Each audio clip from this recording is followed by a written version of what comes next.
much warmer with 2 kettles, by the way. I want to reiterate, thank you so much, distinguished faculty, staff, alumni, board, Congresswoman Pelosi, for joining us here today. Thank you as well to all of the loved ones who have fed us, been very patient with our 11:55 p.m. deadlines, and made sure we got some sleep throughout our time here.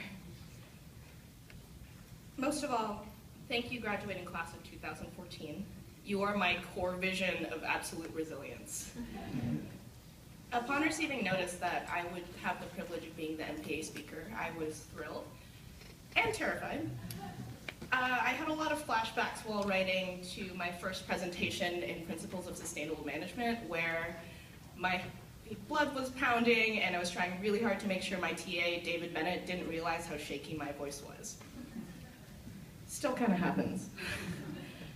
Sustainability back then was defined along these lines: the ability to create and maintain conditions under which humans can exist in productive harmony for present and future generations.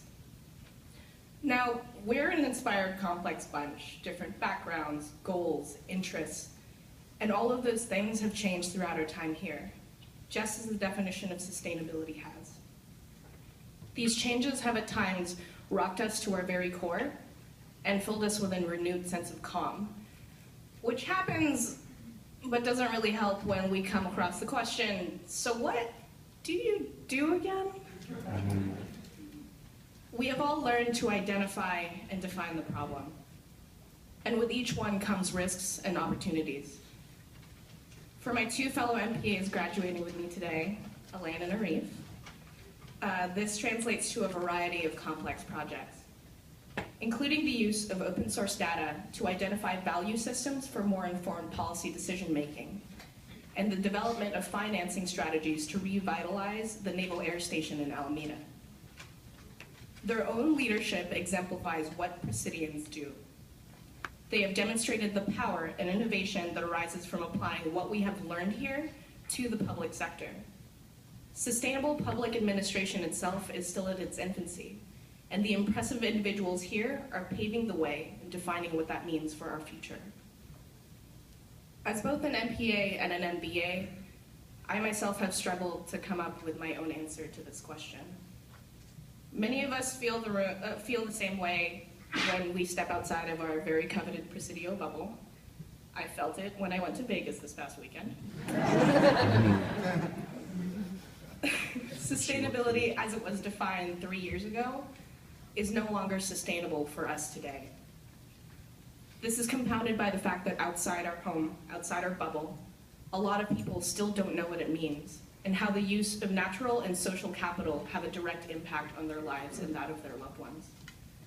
Maya Angelou once said, "I've learned that people will forget what you said, but they will never forget how you made them feel." Over time, our words will change.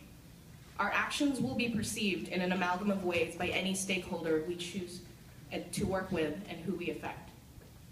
The core leadership competencies we have developed at Presidio have enabled us to not be restricted simply by what sustainability used to mean. The key value proposition of Presidio is that it creates leaders who are able to identify and address social, economic, environmental risk. Our competitive advantage is that none of us ever have to live in a silo ever again.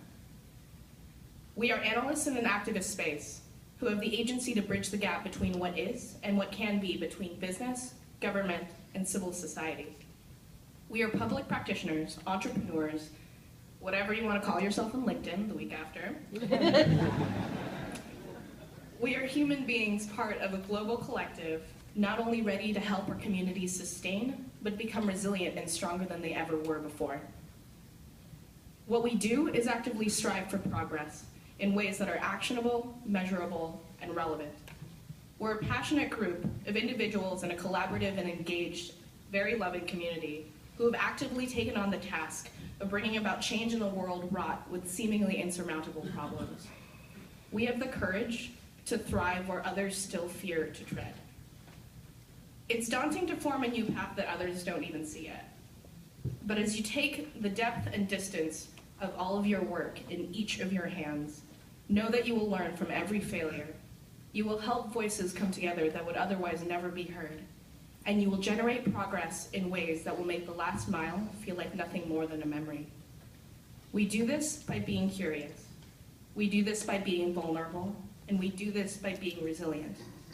Most of all, we do this by being kind, not only to those who agree, but those who disagree. And we both are all part of those categories. So, when a person asks you what you do, tell them and own it. Thank you.